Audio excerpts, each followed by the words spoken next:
Latest எபிசோடுகளை விளம்பரங்களே இல்லாமல் காணுங்கள்.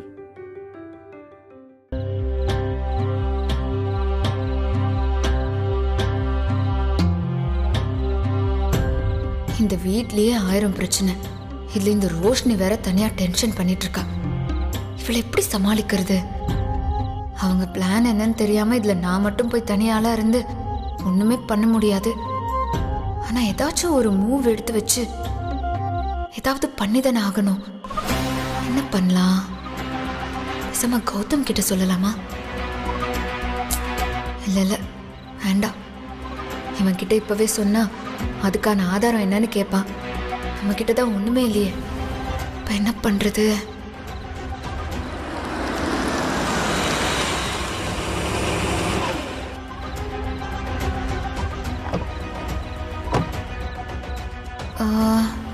நம்ம இவ்வளவு யோசிச்சு குழப்பிக்கிறதுக்கு பேசாம மாமா கிட்டயே போய் பேசிட்டா என்ன? அதான் சரி, பேசிடுவோம்.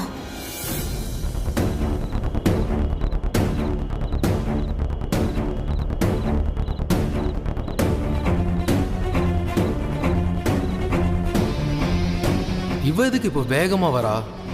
வேணாம் கதிர், இவகிட்ட இப்போ வாய் கொடுத்துடக்கூடாது. இவளை அவாய்ட் பண்றதா சரி. நில்லுங்க. என்ன? நான் உங்களை எதுக்கு நிக்க சொல்லியிருக்கேன்னு உங்களுக்கு தெரியாது? இல்ல, தெரியாது. ஓ, அப்போ நீங்க இப்ப வரும்போது ரோஷினியை பார்த்துட்டு வரல, நேரா ஆபீஸ்ல இருந்து தான் வரீங்க, அப்படிதானே? ஆமா.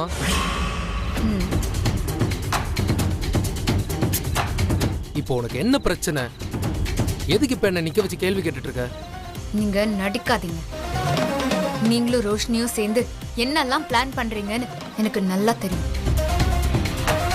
எனக்கு எல்லாத்தையுமே ரோஷினி கால் பண்ணி சொல்லிட்டா.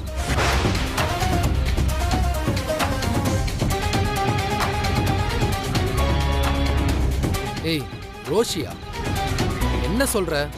அவ எதுக்கு உனக்கு ஃபோன் பண்ணணும்? நானும் அவளை எதுக்கு சேர்ந்து பிளான் பண்ணணும்? நீயே ஏதாச்சும் உன்னை கற்பனை பண்ணிட்டு இங்க வந்து உளராத. ஓ, நான் உளறேனா? மாமா, நான் ஏற்கனவே சொன்னதுதான். நான் இந்த வீட்டுக்கு வசதி வாய்ப்புன்னு எதையுமே தேடி வரல. இங்க இருக்கிற சொத்தெல்லாம் அனுபவிச்சு சொகுசா வாழணுங்கிறதுக்காகவும் வரல. என் அக்கா வாழ்க்கைக்காக மட்டும்தான் வந்திருக்கேன்.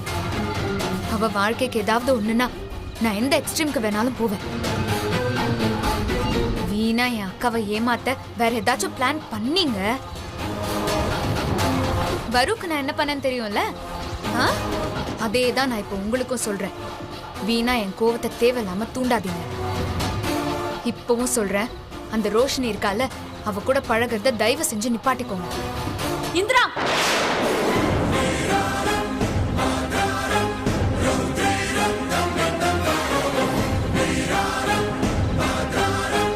என்ன பண்ணிட்டு இருக்க நீ?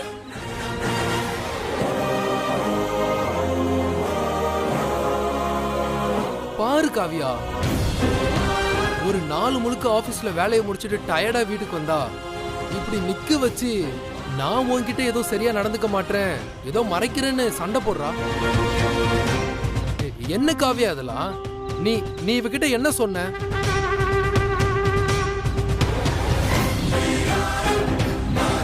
அக்கா, நிறுத்து, எதுவும் பேசாத. இனி ஒரு வார்த்தை பேசின அப்புறம் நான் மனுஷியாவே இருக்க மாட்டேன்.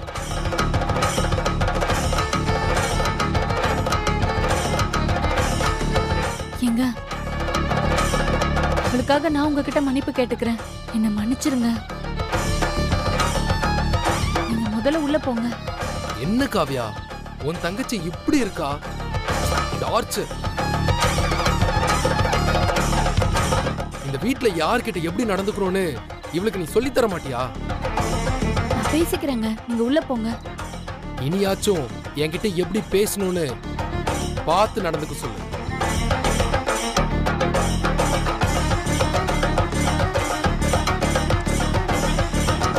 அக்கா, நான் என்ன சொன்னேன்னா? இந்திரா, போதும், நீ எதுவும் பேசாத. எல்லாத்தையும் நான் பார்த்துட்டு தான் இருந்தேன். ஏன் மாமா கிட்ட இவ்வளவு ரூடா பிஹேவ் பண்ற? அவர்கிட்ட கை நீட்டி எல்லாம் பேசுற? அக்கா, நீ தானக்கா காலையில என்கிட்ட அதுக்குன்னு நேரா மாமா கிட்டேயே வா போய் பேசுவேன். இப்ப பாருடி மாமா எவ்வளவு வருத்தப்பட்டு போறாருன்னு.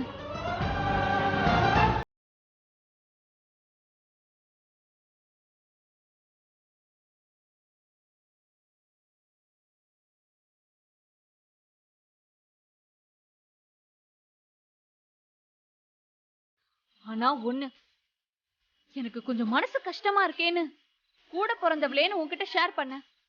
மத்தபடி வேற எந்த நோக்கத்திலயும் இல்ல. ஆனா நீ இந்த மாதிரி மாமா கிட்ட இன்னொரு தடவை நடந்துக்கிட்ட, இனிமே நான் உன்கிட்ட எதையுமே சொல்ல போறது இல்ல. அக்கா ஒரு நிமிஷம். அக்கா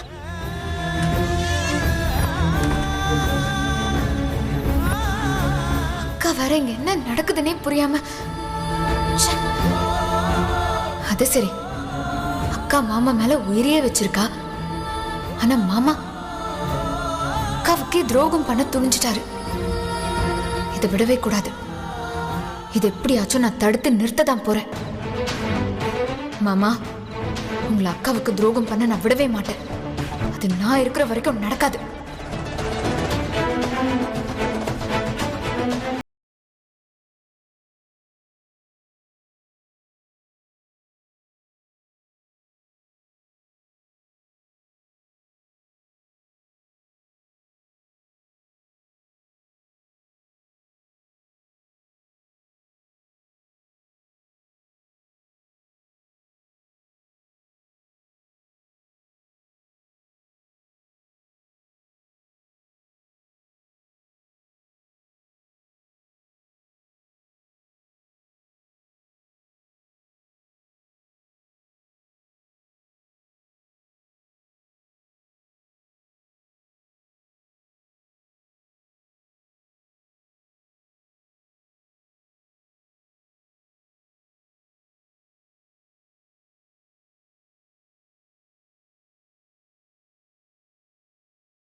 அதுவும் இல்லை கௌதம், வேலையில் எப்பவுமே இருக்கிற டென்ஷன் தான்.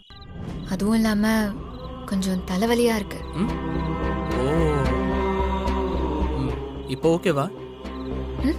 என்ன ஓகேவா?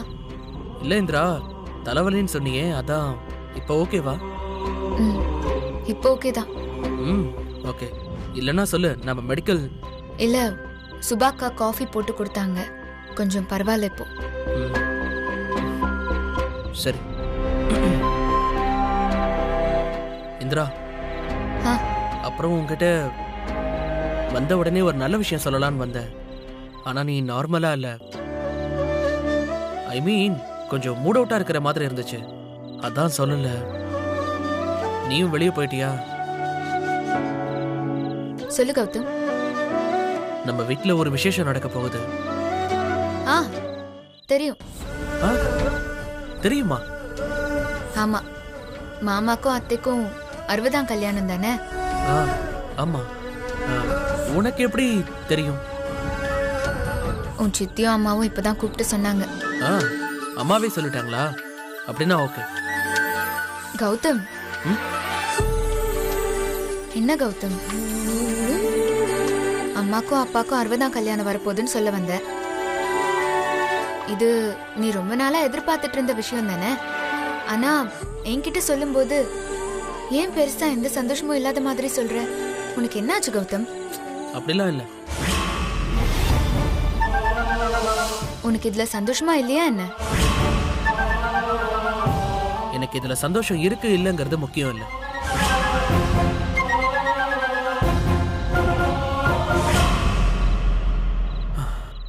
இன்ஃபேக்ட் எனக்கு எங்க அம்மா சந்தோஷம் தான் முக்கியம்.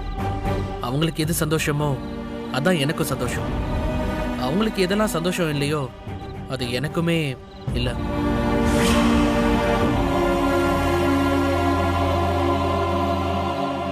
கௌதம், உனக்கு வயசு என்ன? ஒரு 25க்கு மேல இருக்குமா? ஆமா, அதுக்கு என்ன? இன்னும் நீ உன்னை சின்ன குழந்தையாவே நினைச்சிட்டு இருக்கியா என்ன? அம்மாவுக்கு என்ன பிடிக்குமோ அதுதான் எனக்கும் பிடிக்கும்னு சொல்லிட்டு இருக்க. வாழ்க்கையில உனக்குன்னு எந்த பர்சனல் சாய்ஸுமே கிடையாதா கௌதம்? எல்லாத்துக்குமே அம்மா அம்மானே இருக்க. கௌதம், இது உன் வாழ்க்கை, இத நீதான் வாழணும். நீ அம்மாவை ரெஸ்பெக்ட் பண்ணணும் தான், நான் இல்லைன்னு சொல்லல. ஆனா அதுக்குன்னு அவங்களுக்கு பிடிக்கிறது தான் உனக்கும் பிடிக்கும்னு சொல்றதெல்லாம் என்னால சுத்தமா ஏத்துக்கவே முடியாது கௌதம். இது நீயே உன் வாழ்க்கை மேலயும் உன் முடிவுகள் மேலயும் காட்டுற மிகப்பெரிய வன்முறை.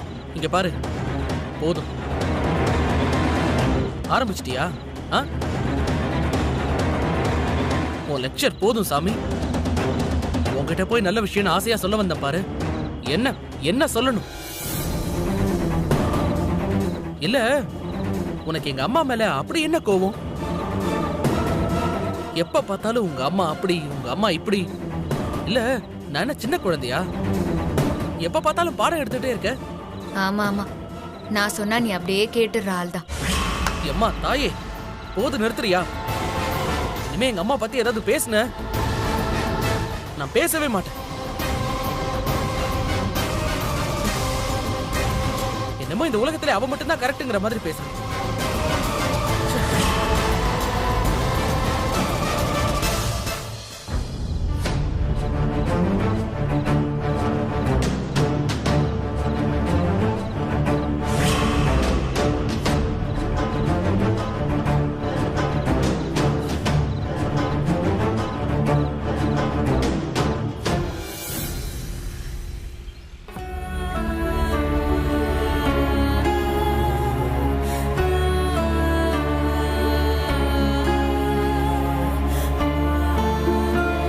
அக்கா, சொல்லு ராகினி.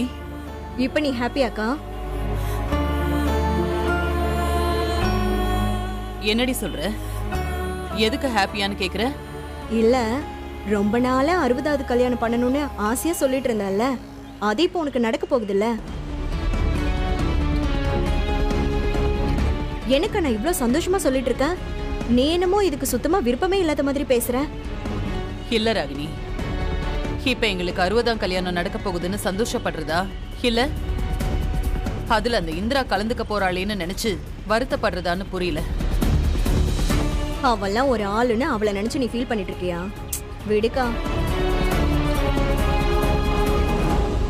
அவளை அவ்வளவு சாதாரணமா நினைக்காத ராகினி. அவளுக்கு செந்தில், உங்க மாமா முதற்கொண்டு எல்லாருமே சப்போர்ட். ஏன், நம்ம கௌதமும் வர வர எப்படி மாறிட்டு வரான்னு தெரியுதுல. இப்ப நீயும் நானும் மட்டும்தான் அவளுக்கு எதிரிங்க. யாருமே கண்டுக்காதப்பவே அவ நல்லா ஆடுவா. இப்ப இவங்கெல்லாம் சப்போர்ட்டுக்கு வேற இருக்காங்க, சொல்லவா வேணும்? அவளால கல்யாணத்துல ஏதாவது பிரச்சனை வந்துருமோன்னு எனக்கு கவலையா இருக்குடி. இதுக்குதான் நான் அப்பவே சொன்னேன் அவளை கூப்பிட வேண்டான்னு. நீ எங்க என் பேச்ச கேட்ட? என்ன என்னடி பண்ண சொல்ற? உங்க மாமா ஆசைப்படுறாரு, நான் எப்படி அதை தடுக்க முடியும்? கல்யாணம் எனக்கு மட்டும் இல்ல, அவருக்கும் தானே. சும்மா மாமா அவளுக்கு சப்போர்ட் பண்ணிட்டே இருக்காரு. என்னைக்கு மாமாக்கே அவ ஆப்பு வைக்க போறான்னு தெரியல.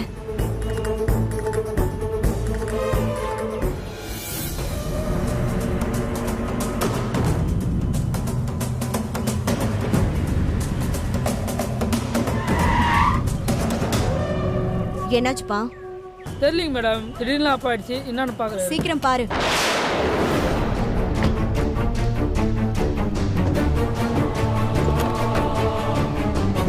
என்னடி ஆச்சு இந்த காருக்கு? ஏன் கதிர், உனக்கு நான் எடுத்து கொடுத்த ட்ரெஸ் எல்லாம் பிடிச்சிருக்கா? பிடிச்சிருக்கு. பிடிச்சிருக்காவா? என்ன கதிர் சாதாரணமா சொல்ற? எனக்காக சொல்றியா? என்ன ரோஷி இப்போ உனக்கு பிரச்சனை?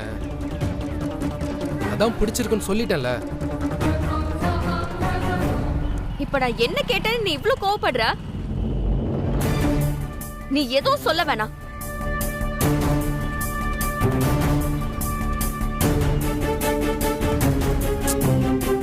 ஒருத்தி எல்லாத்துக்கும்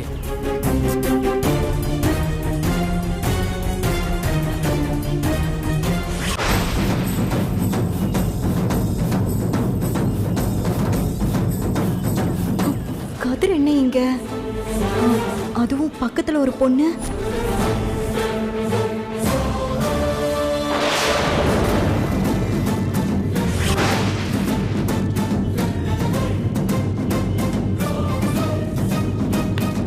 ஏய் ரோஷி, டைம் ஆச்சு, வா போலாம். ஹே, இப்பதானே வந்தோம். நான் இன்னும் குடிச்சு கூட முடிக்கல.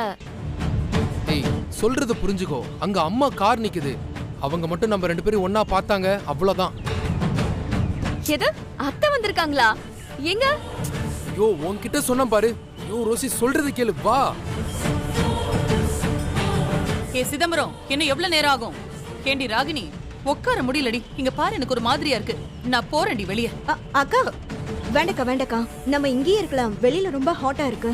வண்டி இப்ப ரெடி ஆயிடும். எப்படி ரெடியா வருது? இப்ப கொஞ்ச நேரத்துல ரெடி ஆயிடும். டிரைவர் எவ்வளவு நேரம் ஆகும்? இதோ முடிஞ்சிடும் மேடம். வேர்க்குது.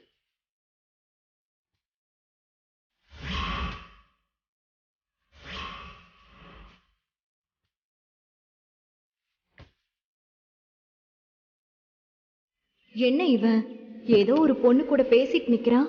நம்ம காரை பார்த்து பயந்து ஒளியிறான். இதுல ஏதோ தப்பா இருக்கே. அது என்னன்னு கண்டுபிடிக்கணும்.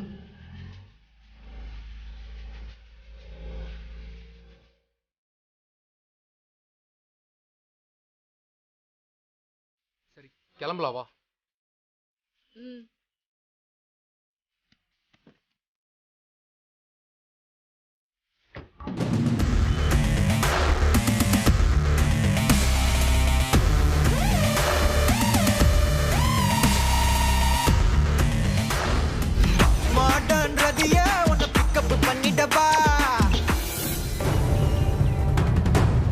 இப்போ உனக்கு என்ன? அத உங்க அம்மா கண்ணுல படாம அங்க இருந்து தப்பிச்சு வந்துட்டோம்ல. அப்புறம் என்ன ரொம்ப சிலுத்துக்குற?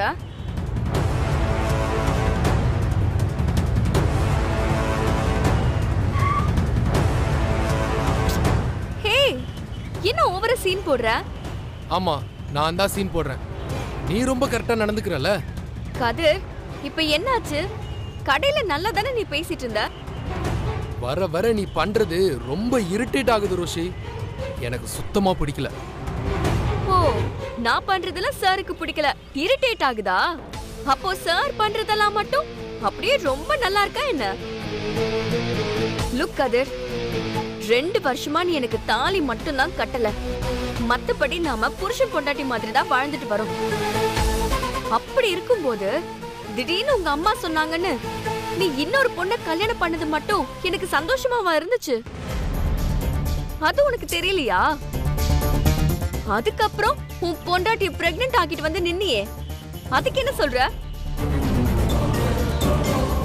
எனக்கும் தான் நீ பண்றது ஒண்ணுமே பிடிக்கல கதிர். இரிட்டேட்டிங்கா இருக்கு.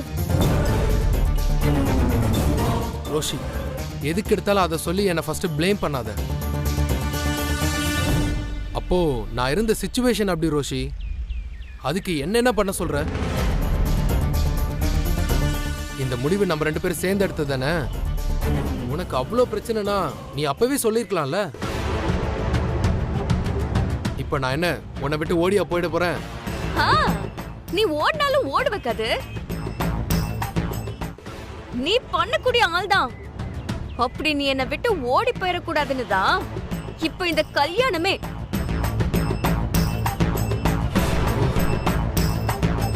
ரோஷி, ஓகே, உன்னோட ஃபீலிங்ஸ் எல்லாம் எனக்கு புரியுது. பட் என்னோட சிச்சுவேஷனும் நீ கொஞ்சம் புரிஞ்சுக்கோ. அம்மாவுக்கு 2 நாளைக்கு முன்னாடி மைல்டு அட்டாக் வந்துருச்சு. எந்த அதிர்ச்சியான விஷயத்தையும் அவங்க கிட்ட சொல்லக்கூடாது. அது அவங்களோட ஹெல்த்தை கண்டிப்பா பாதிக்கும். அதனாலதான் ரோஷி சொல்றேன், நீ ரொம்ப அவசரப்படுறேன்னு. ப்ளீஸ் கொஞ்ச நாள் போகட்டும் ரோஷி. இந்த காவியாவை வீட்டை விட்டு துரத்திட்டு அம்மாவை கன்வின்ஸ் பண்ணி நம்ம விஷயத்த சொல்லிடுறேன். ப்ராமிஸ், கண்டிப்பா அம்மா ஏத்துப்பாங்க. ஓ, எப்படி? கல்யாணம் ஆன இந்த 6-7 மாசமா காவியாவை துரத்துன மாதிரியா? ரோஷி, இரு கதிர், இனியும் நீ சொல்றதெல்லாம் நம்புறதுக்கு நான் உனக்கு காவியா இல்ல, நான் ரோஷினி. இந்த கதையெல்லாம் போய் காவியா கிட்ட சொல்லு, என்கிட்ட சொல்லாத. வர வெள்ளிக்கிழமை நம்ம 2 பேருக்கும் கல்யாணம். நீ என் கழுத்துல தாலியை கட்டுற இல்ல, அதுக்கப்புறம் ரோஷினி நீ டெட் பாடியை தான் பார்க்கணும். ஜாக்கிரதை. ஏய் ரோஷி நில்லு. இனியும் நீ என்ன கன்வின்ஸ் பண்ண ட்ரை பண்ணாம நம்ம கல்யாணத்துக்கு என்ன பண்ணலாம்னு யோசி. பாய். ஆட்டோ.